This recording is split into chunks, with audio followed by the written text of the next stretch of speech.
Hello and Merry Christmas, Happy Holidays, whatever it is that you're celebrating.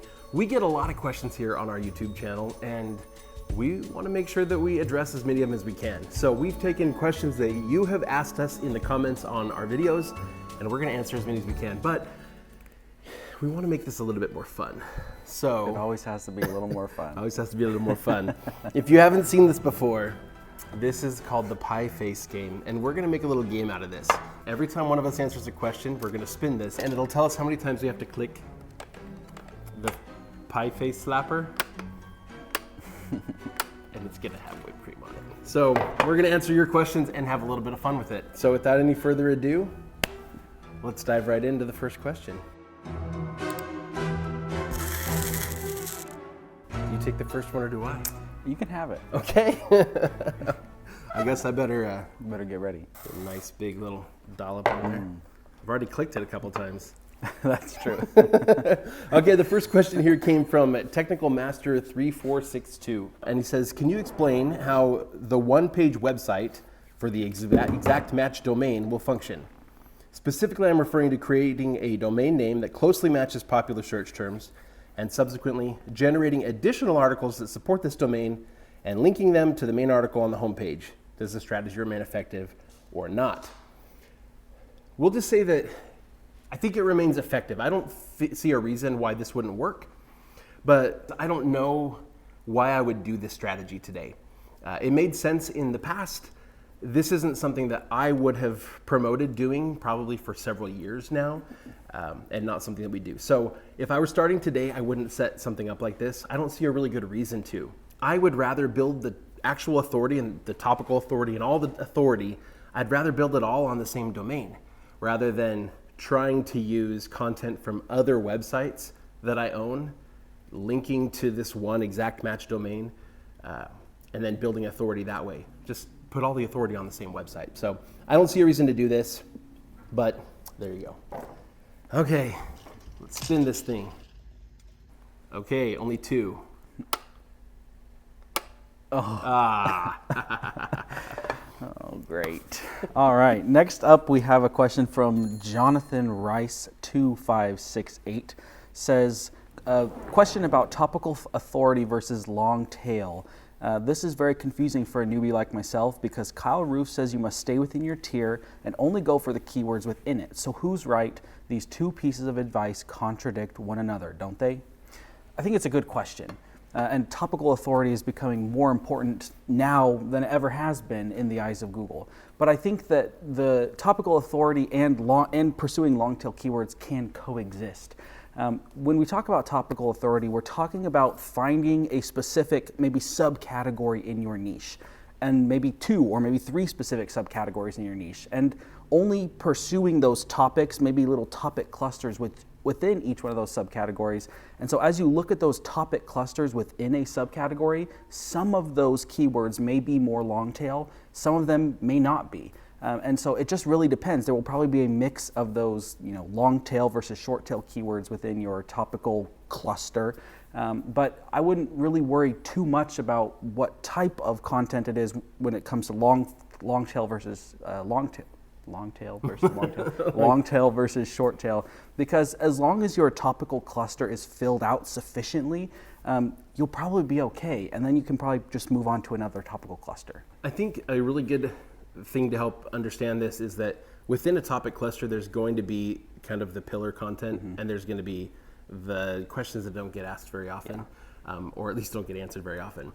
And we're talking about filling that out. We're not necessarily talking about filling out like the biggest, broadest keywords for the whole topic. Right. So an example of that would be like, if we have a topic cluster that's like in bicycling, road cycling, for amateurs, for fitness, and we're like way kind of niching down. We're not saying that you should also write the article, what is a bicycle? And be trying to rank for the keyword just bicycle. That's not what we're talking about here. We're talking about choosing those categories and subcategories and building out all of the main queries within that topic cluster. But the whole cluster itself is going to be more long tail, I guess, than sort of the central topic. That makes sense. Hopefully that helps. All right, my time has come. 3. Oh boy. I can't watch.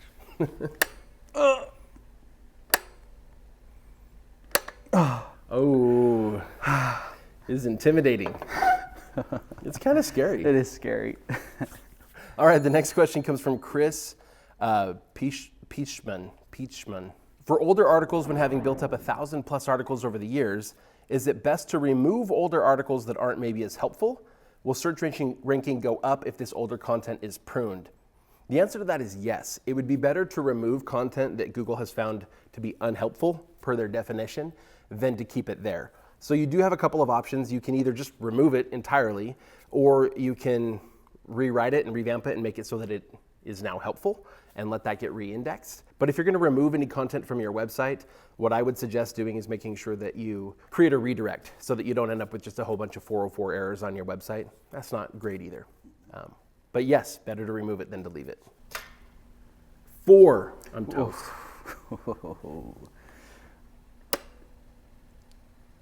Oh!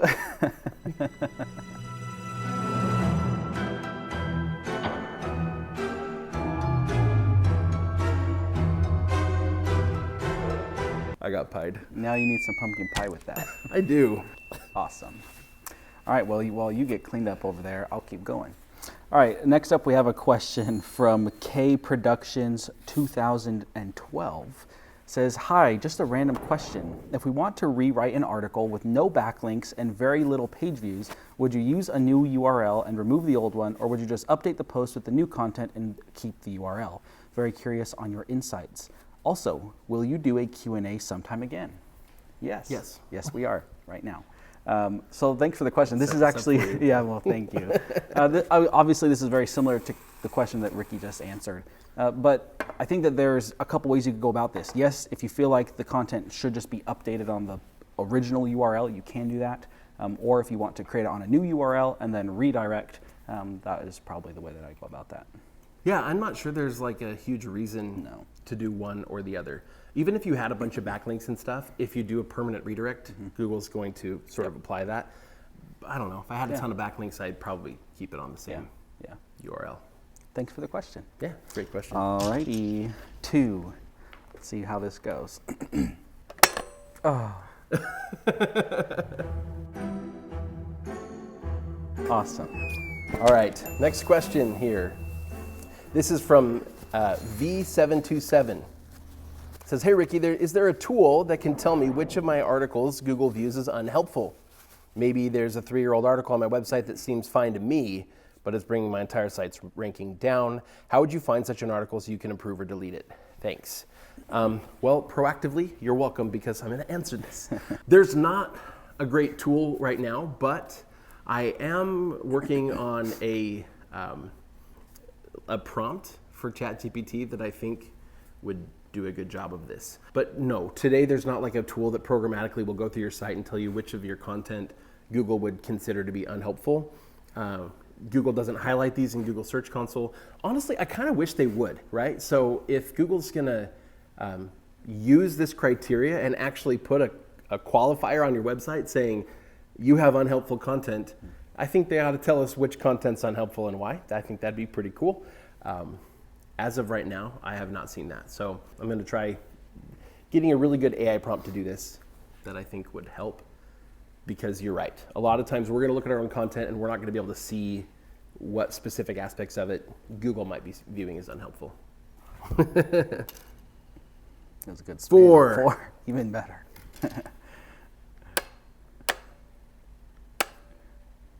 Oh, that was fast. All right, next up, a question from Rifle Depot 6067. So try to find a writer in 2023 that isn't using it. I think they're talking about AI. ChatGPT. Yeah, ChatGPT AI. If you pay someone to write you a blog, how do you know it's not AI? That's a good question. Well, I know that there are AI checkers that you can use that will kind of give you an idea if the content sounds like it came from AI. I think those are pretty decent at telling whether the post came from AI. I think ideally what you would do is you would hire the writer or have them do some sort of test article with you, and then you read the article to see if it sounds like it's AI written. I am less concerned now than I have been in the past about if the article is AI written or not. And to kind of clarify that, I think that's because if the article is good, then it's okay if it was written by AI. I think it's still important for you as the owner of the website to go through the article and improve it. Add your own anecdotes, add your own examples, your data. I don't think that you're going to get all that value from a content writer, whether they are using AI or not. And so I would say if you're going to hire out writing to somebody, you need to be willing to improve that content yourself. And if the writer is using AI, but it was just as good quality as they would have done by themselves, I'd almost rather them use AI at that point. So I just don't know if it matters as much. The quality of the content needs to be high, and then you need to be willing to put in the work to bring it to the next level. Yeah, I actually totally agree with that, and that might seem odd to some people.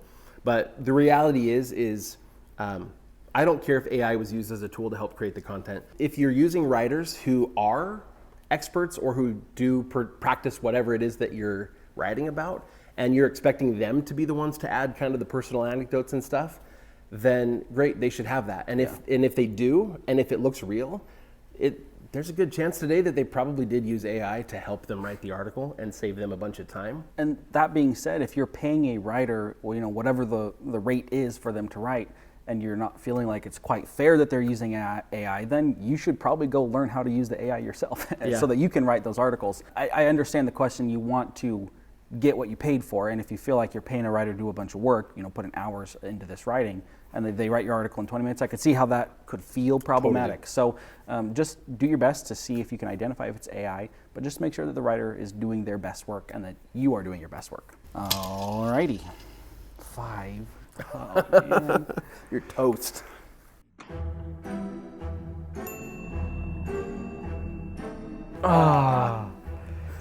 Alrighty. Awesome. Well, I'm going to get the next one ready while you do that. This is from Shannon K12345, who says, "Aw, crap." And I just started after re-editing my Consciously Natural Mama book. Okay, so this one is from that same video about if Google has ended blogging or not. It says, "So as an almost new blogging beginner, I haven't hit launch. How do I make sure I'm where I need to be with my posts and blogs as a whole? Also using Pinterest. How many pins should I pin these days?" She's got an ebook or a book, right? Tons of content you can turn into posts and smaller ebooks. I have old posts I wrote saved but not published yet, and I redid the site from HTML and CSS, but they wanted to get the book done. So they've done all this work, they have all this content, and they're a new blogger. How do they make sure that they're where they need to be with your posts and their blog as a whole? So the first part of that question is making sure you are where you need to be, is making sure that you're following all of the guidelines that Google's giving us for helpful content. That means that we're writing articles that are intended for people, not trying to rank in Google. Of course, we're all trying to rank in Google, but you're not writing it for the algorithm. We're not keyword stuffing. We're just trying to make sure that the content itself actually solves a problem for somebody. So that's where we need to go first, is what's the question somebody's going to type into the search engine that my piece of content will answer, and then make sure that that one individual blog post does a good job of solving that problem for that person. And if you do that throughout your content, you're going to be just fine. So I guess I'm not too worried about it from there. Now, the question about Pinterest, this one's a little bit tougher. How many pins should you pin these days? Most people that do well with Pinterest say that every single blog post has a minimum of like 3 pins. There's whole strategies around this, okay? To be able to, we talk about like just being helpful for people. And then it's like, oh, but if you're gonna be on Pinterest, you gotta learn how to game the system. Because like you have to post it on multiple boards of your own, and you need to pin other people's pins a certain amount on your boards, and that way they'll pin your pins on their boards. And there's a whole thing about that. And we're not like the Pinterest experts. We've taken the courses and we've learned a bit of the stuff, but I wouldn't say that it's our expertise. No. It also seems to work really well for certain niches and could work really well for yours, but not for others. So Pinterest is very much a viable social media platform for getting traffic. You'll probably need to follow another YouTube channel in addition to this one to get really good at that. But yeah, just make sure that you are writing content that meets Google's helpful content criteria, and that every piece of content has a specific problem that you're solving, and that you actually do like give them enough information to solve their problem. I got a 5. Okay.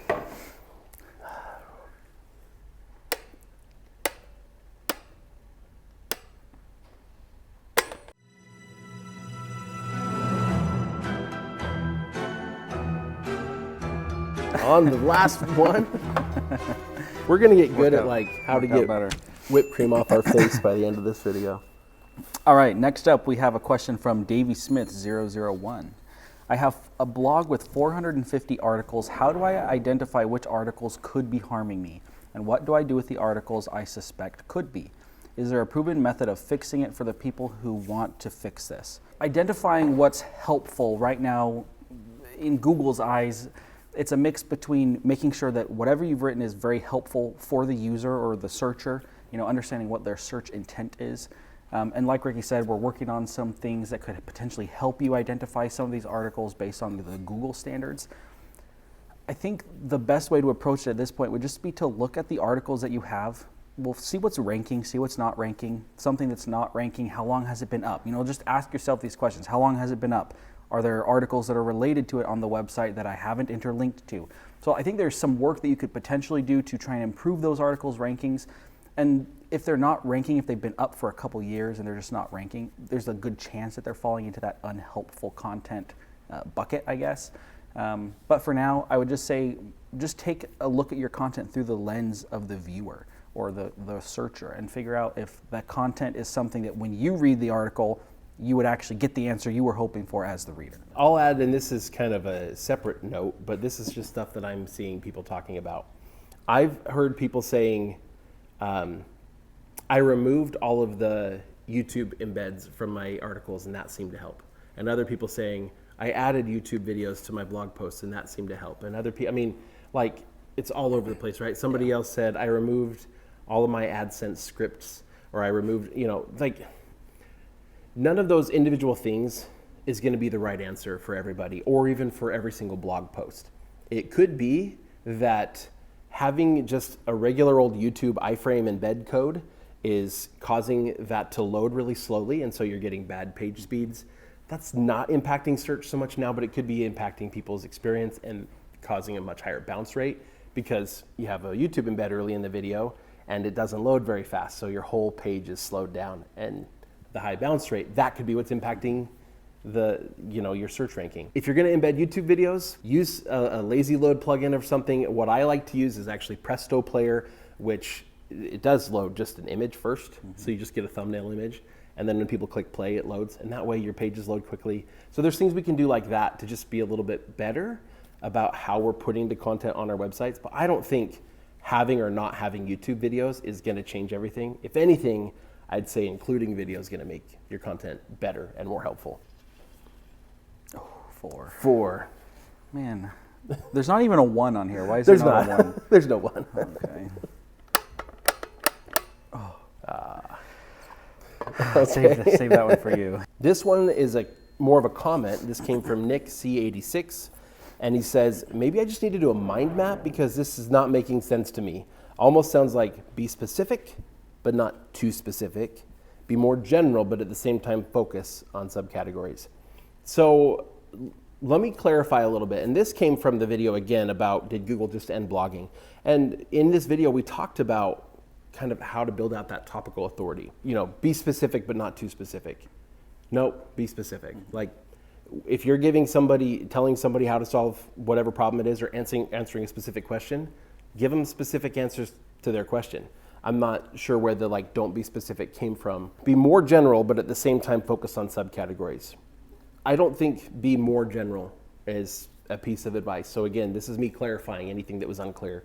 It's not be more general. And we talked about this a little bit earlier with one of the other questions. It's not like we have a website where we talk about road cycling for amateurs who are trying to get fit.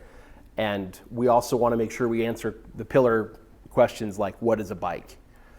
No, that's not what we're talking about here. We're talking about, though, within each of these subcategories, making sure that we answer the main questions people are asking. Let's say that we did that kind of that was our topic, and all we did was answer only the really kind of obscure, really long tail keywords for everything across road cycling. But a lot of those articles don't have anything to do with each other. Well, now Google looks at that and says, this is really shallow content because they only answer these superficial questions and they never dive deeper. We need to make sure that we're answering, like, as to the extent possible for any one person, all of the questions within one subtopic. So I'm not saying be more general. I'm actually saying be more specific.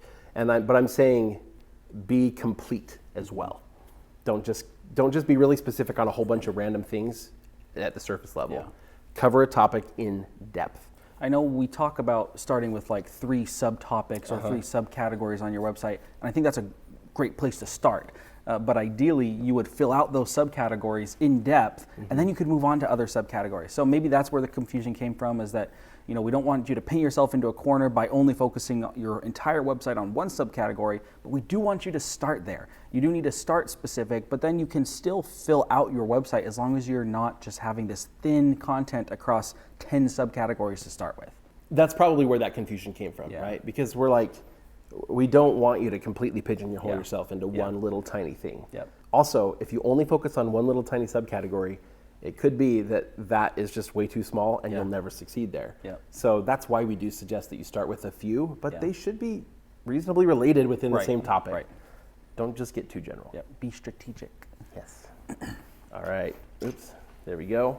I got Another 4 again.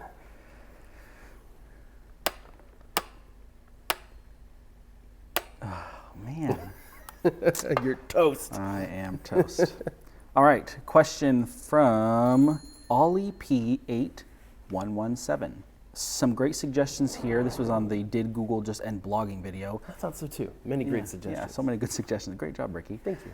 It says the anonymity issue is really key right now. Even some sites with a well done about me page and personal photo got slapped in the latest updates. More and more, we need to show some evidence of the blog author existing outside of the blog. References to that person that exists outside of the website. Any suggestions on how to do this? There's outreach, collabs, plus sites like LinkedIn or Facebook, but are there any type of blogging / SEO equivalents of LinkedIn that you're aware of? Just somewhere that we can set up a profile with a photo, explain who we are, list all of our sites, and link out to this profile from our blogs. Any sites that can allow us to do this? That's a really good question. Maybe you're familiar with a site like that. I just don't know if that is totally necessary to have a site like that. If you're on LinkedIn, if you have an About Me page, if you're, maybe you have your little author bio on all of your blog posts, if you've been on podcasts of other people in the industry, Google's going to know who you are. I just don't know if it's necessary to have or to be on a site like that. Maybe there is something like that. I'm just not aware of it. I'm not aware of like one that's specifically for bloggers and authors and content creators where it's like, here's all of my blogs so that it's really easy for Google to find. But to your point, like if on your About page, you just have, and I do this for every author on your website, they should have at least a little section on an About page, right? That's about them. Link to their social media profiles. Then you can add schema markup as well that uses the same as tag and says, yes, this is the same, for example, this is the same Ricky Kessler that is this Rick Kessler on LinkedIn. Yeah. They're the same ones because there's more than one on the entire internet. Yeah. And so that's one thing that can really help. But again, even if you just linked to the social profiles without the schema markup, that's going to be a lot of a clue to Google that, yeah, this is the same person. On the website, you see, I'm also an author on this site and this site and this site, and you on each one you would link to your wherever your about stuff is on that other website. And again, Google's going to see that, and I think that's going to help. You mentioned the other good stuff here though, like industry outreach, getting interviewed on podcasts, collaborating with other content creators is going to do a lot to speak to the fact that you're a real person, just even outside of your blog. 5, great. All right. I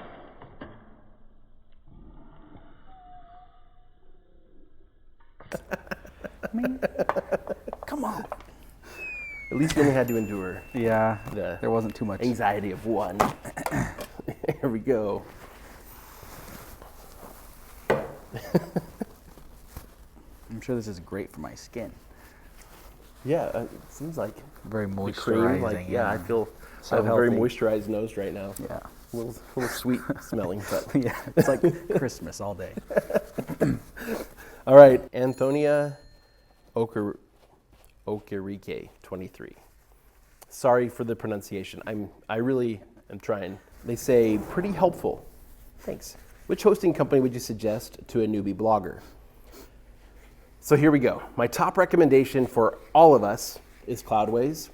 The reason for that is I've used a bunch of different hosting companies, and every single one of them, there's like always like this new one that everybody loves, and then everybody talks about it, and then everybody jumps over to that one, and then they get overwhelmed. And then while they're in the process of trying to upgrade all of their hardware to be able to manage all these people, everybody's like, dang, they suck now. And then they pick a new one, and it becomes the favorite, and everybody talks about it, and then everybody goes over there. Cloudways has never had this problem, and it's because they rely on servers owned by DigitalOcean and Vultr and Amazon Web Services. I mean, they have several different server platforms. And so literally like the only way they would run like into a hardware problem is if Amazon ran out of servers. Right. And considering that Amazon is hosting like a ton of huge websites, it's just not going to happen. And so for us bloggers, it's just not an issue. I've never had a problem there. I've been with them for a couple years now, and just it's great. I also love that you pay monthly instead of annually, and that you could cancel at any time, so you're never locked into a year. Yeah. And that at any point, if I need a little more space, I just upgrade to the next level of server. I don't get stuck in these sort of tiers that a lot of the hosting companies have, where it's like, it's only $3 a month for your first year, and then it's $10 a month for the same service on your next year. And then if you need to level up, it's $25 a month. And if you need a little bit more, it's $150 a month. That's what it looks like on most of these platforms. Now, Cloudways does feel a little overwhelming at first if you don't have good guidance and if you're brand new to this. And so if you feel completely overwhelmed when you look at that, there are definitely other options that are a little bit easier and that are really inexpensive. We've used and recommended for years Bluehost, but also Hostinger has a very similar service as well as a very similar cost structure. So a couple of great options there for total beginners, but most of the time, I could almost guarantee that if you're successful with your blog, within 1 to 2 years, you're going to be migrating your content to Cloudways. Yeah. My first blog that I had, it was on Bluehost. Like I went with the same deal. It was like $250 or $299 for the first 12 months or whatever. And it was fine. It worked just fine because I didn't get a ton of traffic in that first year. But when it came time to renew, it was like, okay, now this is going to cost exactly as much or a little more than what would be on Cloudways. So when I made the switch over to Cloudways, it was a little bit trickier just because it's a little bit more technical. But with the Cloudways documentation that they have and then some YouTube videos, I was able to figure it all out. So it's not terrible, but it is a great place. If this is something you're really serious about, I don't think you're going to go wrong by starting with Cloudways. Yeah, I guess that was my question. Yeah, that's your question. I mean, you ended it, but I only have to do 2. Oh, yes. Here you go. Is this thing just getting worn out? Let's see here. Next question from T-Fiddy8273. How long does it take now for a blog to get hockey stick growth? It probably varies, and that's probably not the answer you wanted to hear, but we typically see people on the very early side of things getting hockey stick, that kind of point where you really start picking up traffic, probably anywhere from 5 to 6 months on the early end. If you're just doing like organic growth on Google, to 12, 13 months. You know, if you're looking at a niche that's a little bit more competitive, maybe YMYL type stuff, it just takes a little bit longer. So 6 to 12 or 14 months. I mean, it really just depends. It also just depends on how much content you're producing. I mean, there's so much that goes into it. How good are you at your industry outreach type stuff? You know, are you getting seen early on? So there are a lot of variables that go into it. But like I said, some people who are just killing it are seeing that success earlier on. And then some people take a little bit longer, but they still end up seeing that very similar growth trend. Yep. Full transparency. We've had members that are like, I'm 2 years in and I'm finally seeing the hockey stick. Yeah. Usually it's because they worked at a little bit different, slower pace in terms of their publishing, but also oftentimes it comes down to there was a learning curve and they worked on it for a while before their blog posts started to actually get really good. Yeah. And that's part of 2 being a beginner. All right. My time has come. We're going to do a big A one. big one. Hope that doesn't tip off. I better go quick. 4. That was a terrible. You were hoping that would hit I was me. hoping this is going to hit you. Oh. Oh, Yes. it's totally going to hit me if it's still If there. it's still there. It's good. All right. I'll be let's watching see. it. Is it okay to use AI, then improve it to include EEAT? What else should I add other than EEAT elements to make it better? So I would add anything that's going to make the content more helpful. Yes, it's totally okay to use AI and then improve the content. Add the EEAT elements, but when we say EEAT elements, I mean, we can include a lot in there, right? The personal anecdotes and stuff, but also I'm going to go through that content and first of all, make sure that I personally agree with what's being said there. Another thing that moves beyond EEAT that I would add to any AI generated content is an opinion. AI is generally going to avoid sharing an opinion because it doesn't actually have one. In fact, it's like designed to not have become opinionated.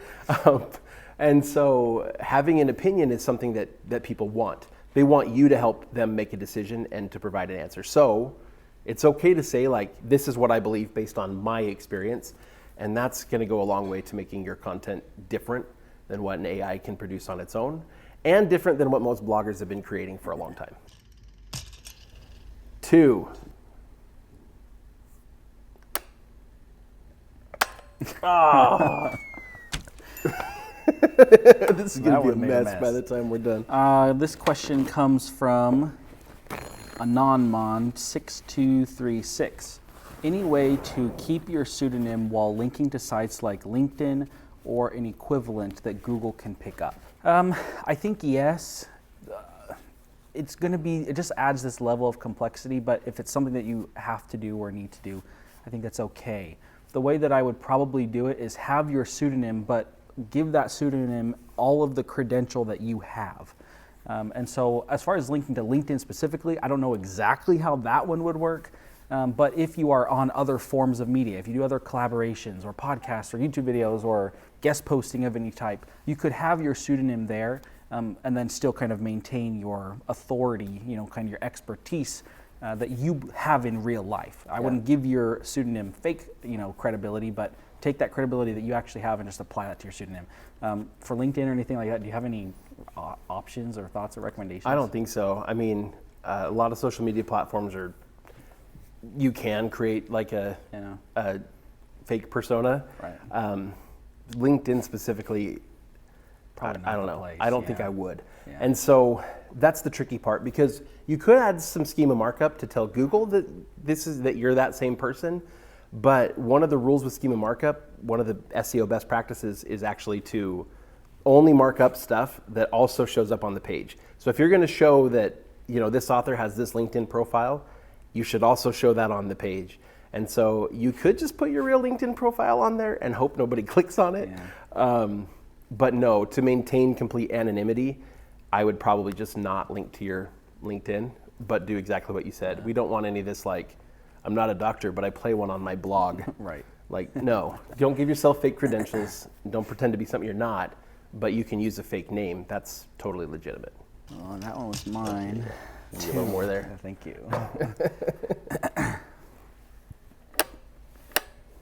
Yes.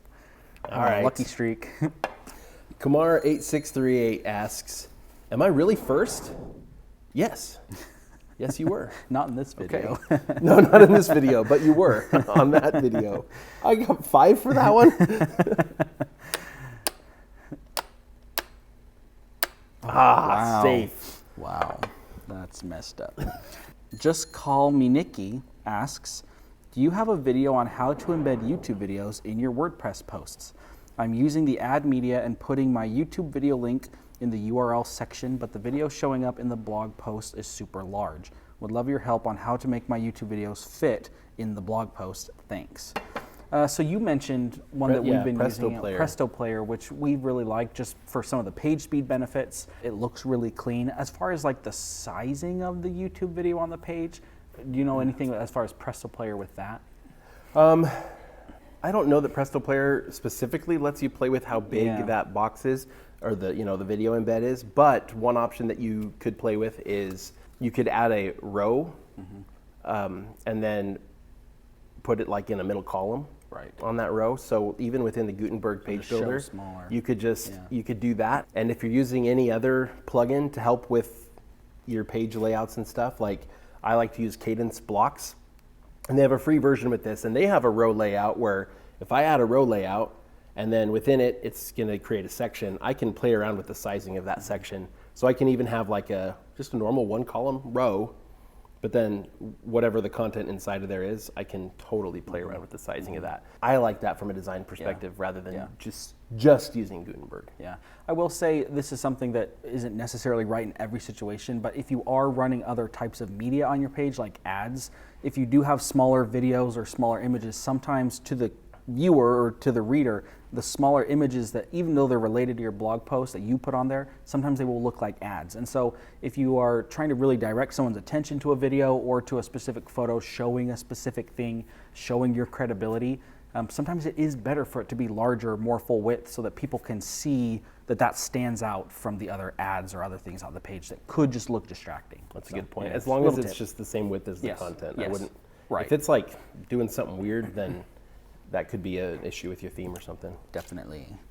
All right, 2 for me. Safe. Okay, this next one comes from Lucas Fisher. How do you think Google SGE is going to impact snippets? So basically, I think snippets are going to go away entirely eventually. Maybe they won't, but I don't think they're going to have much of a purpose anymore because of this SGE. For those who are wondering, we're talking about the search generative experience, where Google's literally giving an AI-generated answer to the search query at the very top, and they're citing a few articles, and then sometimes there's still a snippet below that. It's not really changing our approach when we write articles. I still want a very concise, helpful answer to the main search question at the very top of my blog post. That's a good user experience. Yeah. It's also been helpful for being one of the articles featured in the Google SGE, which speaks a lot to the credibility of your content. The cool thing with the search generative experience that's different than snippets is that when you won the snippet, that was your ranking. And so you don't get any other spot on page 1 or anywhere in the search results. That one article ranks one time. When you become one of the featured articles in the search generative experience, you're still showing up in the Google search. And if you're one of the featured articles, there's a good chance that you're probably one of the top 5 blog posts too. And so to me, I'm still writing answer targets as if I were trying to win snippets, but really I'm just trying to show that I have a really good, concise answer to the question and that I'm covering this topic well in my blog post. 2. It's like the 1 of this game.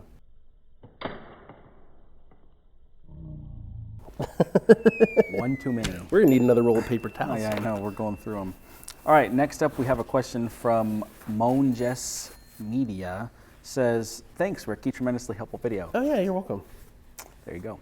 Long-term strategies and time management tips are sure to help a ton. What would you suggest for a web design blog leading with a blog post or leading with video? I foresee many blog posts being a step-by-step walkthrough. In apps like Photoshop or Webflow, I envision inclusion of screenshots, but supplementing it with video later. I think it's a really good question, especially in like web design. I think that having the more visual, the better. I think that a blog has a good chance at being successful here because there's a lot of, there's a lot of traffic going for that type of search. But I think video could do killer here. If you're going to start blog first, then I would definitely be doing exactly what you said. If you're doing tutorials, lots of screenshots, a very visual, step-by-step process type stuff. There's all those websites, is it like WikiHow or whatever, that has those really helpful. They're all animated, but if you can do that type of thing, you're going to have a really helpful resource. I think that's great. Video also could be very helpful to keep your blog or to help kind of kick off your blog in a successful way. So I would say if you're going to start blog first, that's okay, but definitely dive into video probably as soon as possible. 2, yes. All right. There's like some right here. I'm like, I guess you can wipe that off. There you go. it's like I lose before I lose. Maybe I'm just being picky.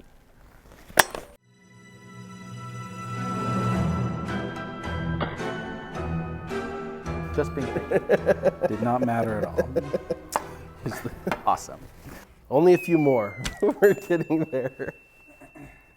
Okay, the next question. This comes from DDTrader1755, who asks, is it still possible to make money with a blog? Absolutely. We're still doing it. People are still doing it. Lots of our students are still doing it. Now, most people are, even if they're just blogging, they're making sure that they're doing other activities to build their EEAT. Oftentimes there's some other social media presence. For a lot of bloggers today, video is part of their strategy, even if they're not trying to build an active YouTube channel.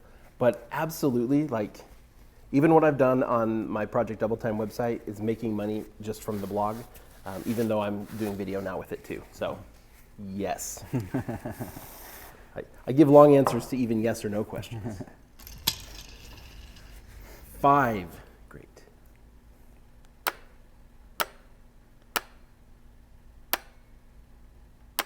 Nice.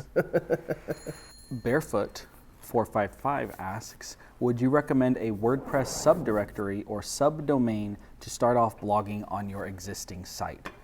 So I guess maybe the situation that this would apply to, maybe if you have an existing business and you're looking to do some blog, maybe like have a blog roll or something like that. I don't think it's necessary to put it on a subdomain or anything like that. I think you can just keep it on your main site. I just don't think that there's a reason to do that. So, no. Yep. Yeah, simple. It really is simple. Start creating blog content and categories under that. Yep. Just keep it organized. Like if you are going to have, whatever, a blog on your existing site, you probably don't need to put all of your blog subcategories in the menu. Maybe just one of the menu items, let it be blog. But again, you can just have that point to maybe the page, where you have the more directory style with all your different blogging categories. So I just set it up smart and it'll be just fine to have it on the same domain. I'm going to call that a 3. Oh, 2 in a row. That one went in my nose. All right, this one comes from Ollie P8117, who says, what's the cheapest, most no-nonsense way to take payments for an ebook on your site with the lowest fees? If you're not anticipating super high volume, is it using PayPal? Any other good options? How do you go about embedding the form on your site to start accepting the payment?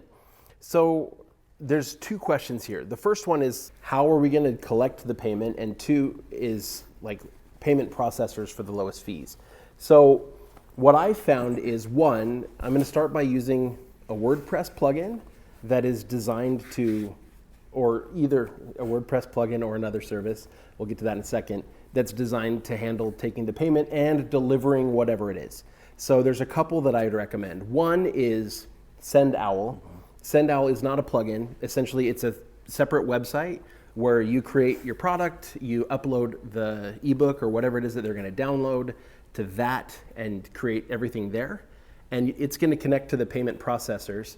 And then when you want someone to buy something on your website, you can have all the information and everything. And then when they click the button to buy, it opens a box that just looks like a pop-up box, but it's actually hosted by SendOwl.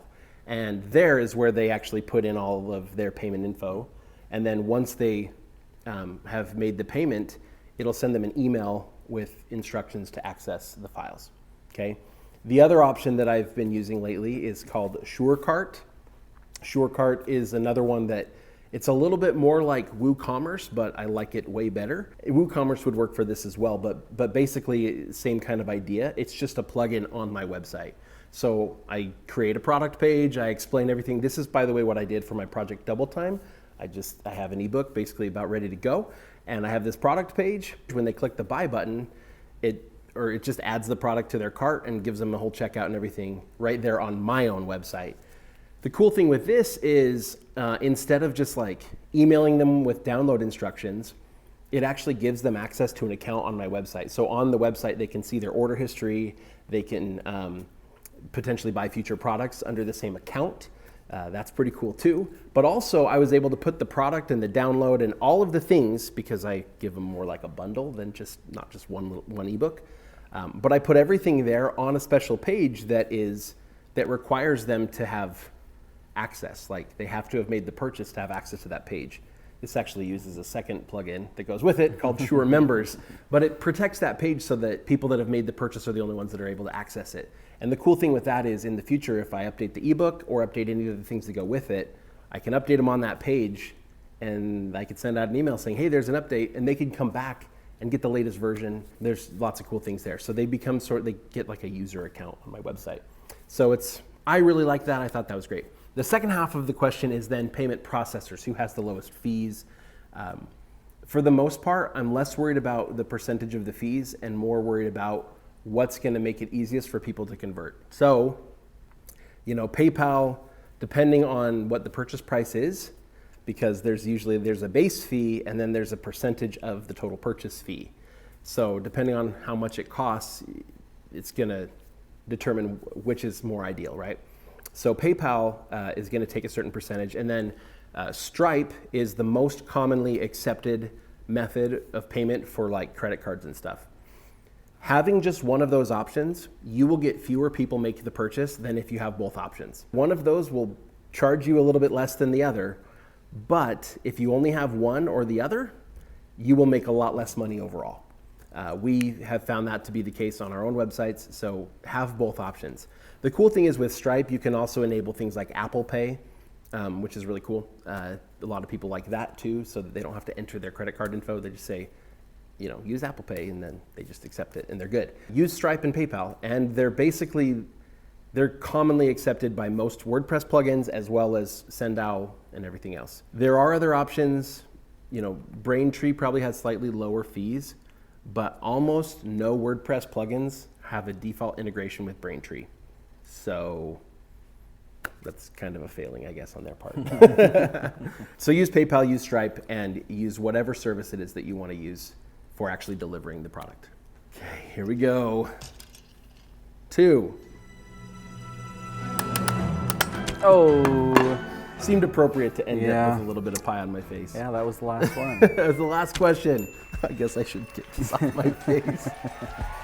I know you guys have questions, and we will do Q&A videos like this in the future. We've also done them live sometimes, where we'll go through questions we received and answer them live, as well as take questions in the YouTube Live. So we'll definitely be doing more of that in the future too. So keep asking us your questions in the comments on our YouTube videos, and hopefully we'll be able to answer them for you. Also, have a fun and happy and safe New Year. It's an exciting time and a good opportunity to make some good goals and do something to change your life this year. We'll see y'all next time.